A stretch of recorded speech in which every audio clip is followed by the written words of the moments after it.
એક જણો અટાણે યુગ આવી ગયો ને એટલે છોકરીને જોવા માટે આવ્યો. એટલે સમય પ્રમાણે બેન એક રૂમમાં બેહારી દીધા. આ મારો વિષય છે ને પણ છતાં યાદ કરાવું છું. એટલે સમય પ્રમાણે એજ્યુકેશનનો યુગ છે યાર. ભણેલા ગણેલા nothing is impossible in the world. ભણેલા હોય એટલે થોડો આમ પવન હોય ને એક્સ્ટ્રા. એટલે એકચ્યુઅલી એક રૂમમાં બેહારી અને ઓલી ગામડાની દીકરી અભણ દીકરી હતી, એટલી ભણેલી નહીં. એટલે આને એક બાજુ બેહારી અને આ તો બહુ ભણેલો ગણેલો અને આવેલો. આમ સિટીના નામ મોટા હોય લેવું ન માનવાનું કે આ બધા સુખી જ હોય. હો આ ક્યાં રહ્યો છો તો બોમ્બે. બોમ્બે ક્યાં રહેતા હોય કોઈક દીક જઈને જોઈ લીજો. સાલીમાં રહેતા હોય, માલિકો સાયકલ હાલે એવું ન હોય. અને આ આવે એટલે ઇન બિન મારીને એકચ્યુઅલી બોમ્બે રહી છીએ અમે. અરે વાંધો નહીં, તમે બોમ્બે રહેતા હોય તો પણ થોડોક પવન તો ઓછો કરો યાર. એટલે અમને કંઈક વાત કરવાની મજા આવે.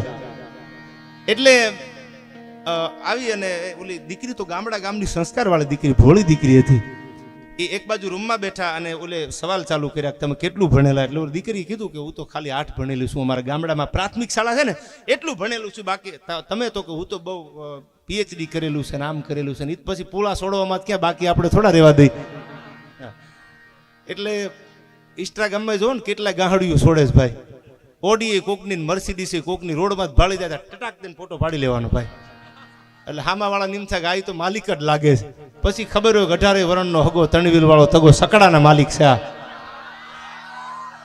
પછી ખબર પડે હો, નેતરું મારતા હોય ઉભા ઉભા શેરીમાં જોઈ જાય ને તઈ ખબર પડે કે ઓડિયારે ફોટો હતો આ એકચ્યુઅલી સકડો કેમ.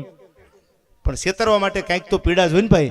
અને દુનિયા નક્કી કરેલું છે તમે શરીફ ગમે એટલા બનો, કોઈ દી નહીં સ્વીકારે. કલર કરશો ને કલર તો જ મારા બેટા સિલ્યુટ મારે. પછી ભલે હાથ બાર કોકના ઘરે પડ્યા હોય પણ મોડું નહીં બોલવાનું ભાઈ. કઈ દેવાનું રાણો રાણાની રીતે જ છે, મજા આવે તમારે. બાકી તમે એમ કહો કે અમારે તો એકચ્યુઅલી આમ છે ને અમારે એકચ્યુઅલી આમ છે ને એમ દીકરી દઈ દે, ખોટી વાત છે. જોવા જાવ તોય ભલે ને જોવા આવે તો ભલે એકવાર દેખાડી દેવું કે આમને ને આમ જ હોય એમ. પછી આગે આગે ગોરખ જાગે ભાઈ. લોનું ક્યાં નથી મળતી યાર. એટલે દીકરી ગામની ભોળી દીકરી અને કીધું કે ભાઈ તું કેટલું ભણેલી. કે ખાલી પ્રાથમિક સુધી ભણેલી. તમે તો કે હું તો PhD થયેલો છું, મારા નામ આગળ ડોક્ટર લાગે છે. ડોક્ટર લાગે છે તો કે હા. એટલે કીધું કે કદાચ તું ગમી જા, હું તને ગમી જાઉં અને તું લગ્ન કરીને પરણીને મારા ઘરે આવે ને 5 મહેમાન આવે તું શું કરીએ. તો કે 5 મહેમાન આવે સાચવી લો. કે સાચવવાની વાત બરાબર છે પણ ખાંડના ડબલામાં ખાંડ ન હોય, ચા બનાવવાની હોય તો તું શું કરે. આ તો ગામડાની હતી, સંસ્કાર હતા આમાં. એ કે પાડોશી ત્યાંથી હાડીનો ચૂંદડીનો આડો હણકો નાખી અને ઉસીની ખાંડ લઈ આવીને મહેમાનને પાઈ દઉં પણ તમારી આબરૂ ન જવા દઉં. એટલે બીજો સવાલ કર્યો. એ કે જમાડવાનું ટાણું હોય, જમવાનો આગ્રહ કર્યો હોય, મેં રોકી લીધા હોય અને ડબ્બામાં હાથ નાખીને વાલકુર બાજરાનો ઘઉંનો લોટ ન હોય તો તું શું કરે. અને તેથી એ જ દીકરીએ જવાબ આપ્યો કે આડો હણકો નાખી ચૂંદડીનો અને પાડોશી ત્યાંથી લઈ આવી અને તમારા મહેમાનને હિરામણ કરીને જવા દઉં પણ તમારી આબરૂ ન જવા દઉં. અને ત્રીજો સવાલ કર્યો ને આવો નાવો. તે ઓલી અભણ હતી, આમ ચપટી વગાડી. હો એ કે ઊભી નો થાય, હજી લગ્ન નથી અને ડબ્બામાં લોટે નથી તારા યાર. હવે બીજી લાંબી ટૂંકી રહેવા દે ને, હાલતી નો થાય. વાહન હોય તો ભલે ને મારા બાપને કહું તને સીમાડા સુધી મૂકી આવે. તું ભલે PhD થયેલો, હજી લગ્ન નથી થતા પ્રશ્નો કરે. ડબ્બા પેટીમાં લોટ નથી, ખાંડના ડબલામાં ખાંડ નથી, તારે ત્યાં ઓબાડ લેવાના મારા ભાઈ. એટલે નક્કી કરીને જાજો, નકરા તમે મોરાજો ન દોડ્યા જતા. અને આપણા ગઢિયા જે હક પણ કરતા, હગાયું કરતા, એ લાંબી હાલતી ને એનું કારણ એ હતું જોવા નહોતા જતા. એ જાત જોતા હતા, જાત નહોતા જોતા. ભલે રૂપિયો હોય કે ન હોય, ખોરડે ગાળ કરેલી હોય, પડાળમાં ગાળ કરેલી હોય, નળિયાવાળા મકાન હોય, પણ ઈમાનદારી ઉપર ઓળખોળ હતા. એનો એક પ્રસંગ છેલ્લે કહી દઉં. એક ગામમાં મરણ થઈ ગયેલું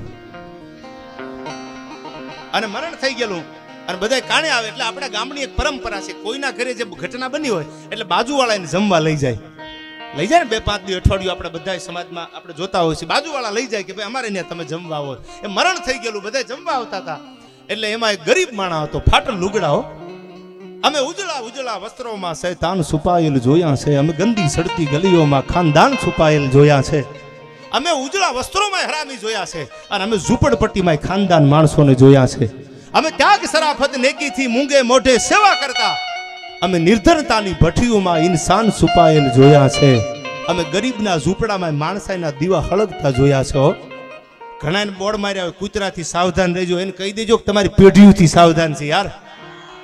કૂતરા બુતરાને તો 1-2-3 કરોડો રૂપિયા થાય, તમારી આગળ સંપત્તિ થઈ જાય, સત્તા આવી જાય અને તમારા જીવનમાં વિવેક અને ડિસિપ્લિન નહીં હોય ને તો જગતમાં તમને કોઈ યાદ નહીં કરે યાર.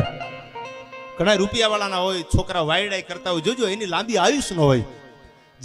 જેમાં ડિસિપ્લિન હોય, વિવેક હોય, તમારી આગળ અબજો રૂપિયા હોય પણ તમારામાં બોલવાની ભાન નહીં હોય તો દુનિયા તમારી કિંમત નહીં કરે. ડિસિપ્લિનને પહેલું માન આપ્યું છે. શિકાગોમાં જેથી રાષ્ટ્રીય હિન્દુ પરિષદની આમ તો બધાય ધર્મનું આખું જેથી સંમેલન ભરાણું તેથી આ દેશનો એક યુવાન શિકાગોમાં અમેરિકા ઊભો હતો. સાંભળજો, વિવેક શીખડાયો છે એટલે એનું નામ વિવેકાનંદ હતું. અને બધા એક પછી એક કુરાને શરીફ માથે બોલવા વાળા અબડ નામ યલ્લા પકડ ભાગ ભલ્લા હવે કાંસી બલ્લા રસુલ્લા સભારે કયા મત કે દિલ में नना मत बिजावे मुसीबत न पावे जो हिम्मत न हारे रखो याद दिल में मोहम्मद का कलमा नबी का मुसल्ला कभी ना बिसावे तो मुसलमान सारे नबी जी पुकारे इल्ला इल्ला सो इल्ला पुकारे. એ કુરાને શરીફ ઉપર બોલવા વાળા, બાઇબલ ઉપર બોલવા વાળા. અને એમાં જ્યારે 25 વર્ષના યુવાનનો વારો આવ્યો ભાઈઓ, ભાગવત ઉપર બોલવાનું, રામાયણ ઉપર બોલવાનું, હિન્દુના ધર્મ ઉપર બોલવાનું.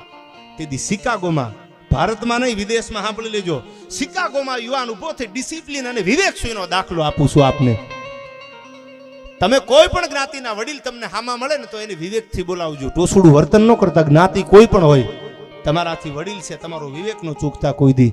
અને બધાય જ્યારે બોલી અને બાઇબલથી માંડી, કુરાને શરીફથી માંડી અને એક પછી એક જ્યારે ભાષણ પૂરા થયા અને 22-25 વર્ષના યુવાનનો વારો આવ્યો અમેરિકાના શિકાગોમાં. અને તે ધીરા ધીરા ડગલા દેતો મંચ ઉપર આવી અને યુવાન શું બોલ્યો છે ખબર છે?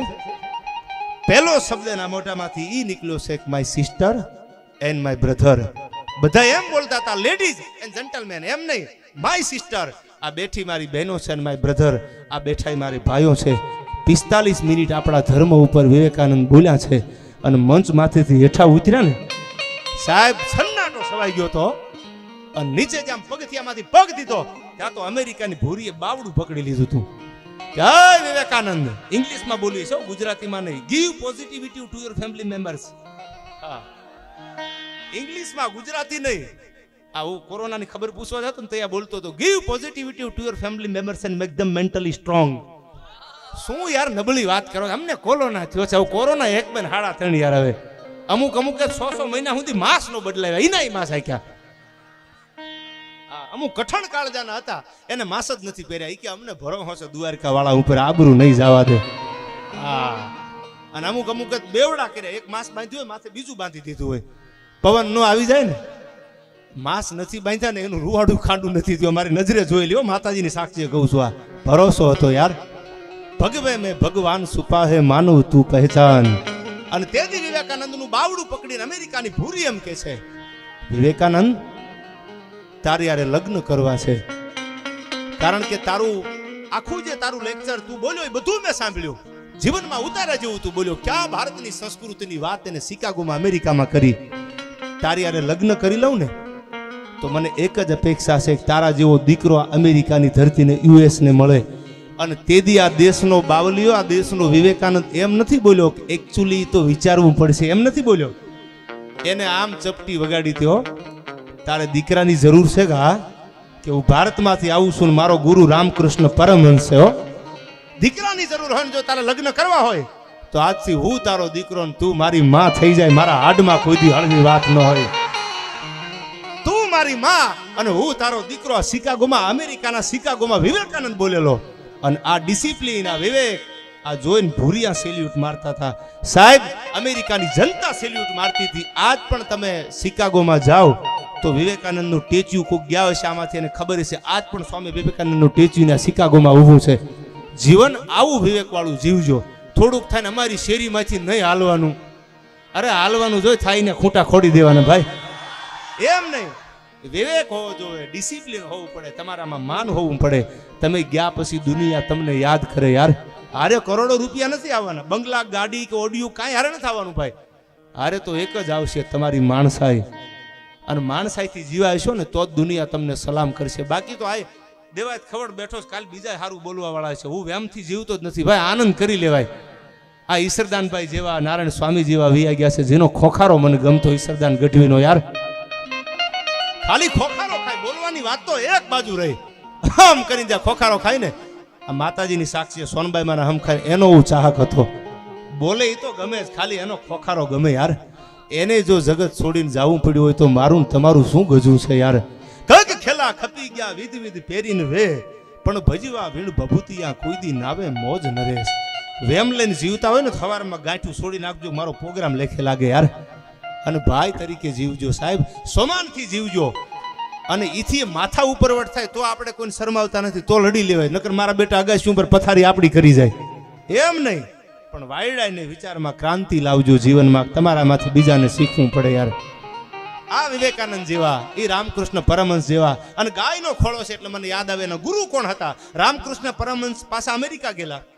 આખી ટેકનોલોજી અને કોઈ કતલખાનાની મુલાકાત લેવડાવી. અમારું કતલખાનું જોઈ લો, આમાં ગાય નાખી દો એટલે માઉસ નોખું પડી જાય, હાડકા નોખા પડી જાય, એનું રુધિર નોખું પડી જાય. અને રામકૃષ્ણમાં છે એટલે ફકીરિયામાં જીવવા વાળો માણસ ગયો.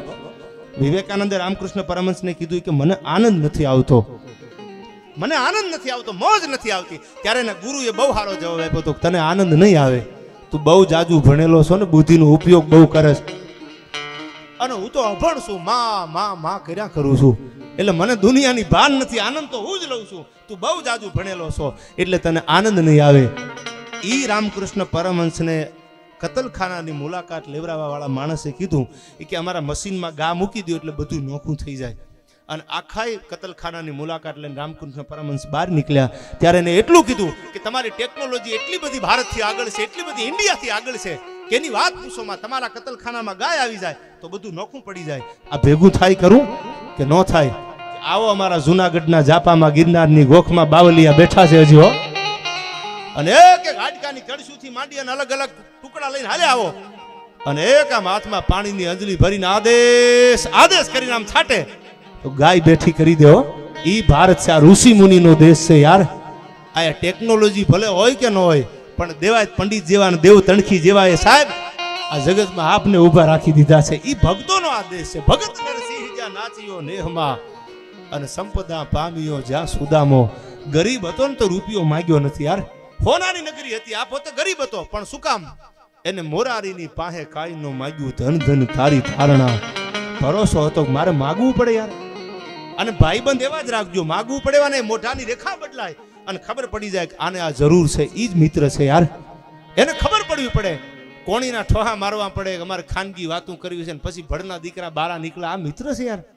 ભાઈબંધ કેવો હોય, 12 વાગે ફોન કરો, કાયમ બોલું છું ડાયરામાં. તમારો 12 વાગે ફોન જાય અને તમને સામે જવાબ મળે કે લોકેશન સેન્ડ કરી દે, આવી જાઉં છું, આ મિત્ર.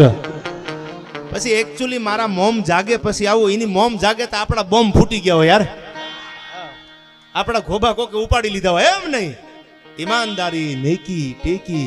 રાતે 12 વાગે બજારમાંથી બેન દીકરી નીકળે તો કાળજું ન થથડે હો, કે મને ભરોસો છે, આવું જીવજો. આ એમ નહીં કે આપણે વાહે 15 કિલોમીટર સુધી ધૂળીની ડમરી ઉડાડવી પડે ને ચીઠીયું નંબરની હાથમાં રાખવી પડે ને આવું જીવવાનું યાર. બગીચા હારા રાખો ને ભરોસો રાખો મારી વાત ઉપર યાર, એમાં ફેર ન પડે કોઈ દી. મેલા ખેલા ભર્યા હોય ને વાહ એક્ટિવા લઈને ડોટું દેતા હોય પાછા. લેવરો પેટ્રોલના ભાવ વધી ગયા છે, થોડુંક એ વિચારજો યાર, બધું એમાં નથી.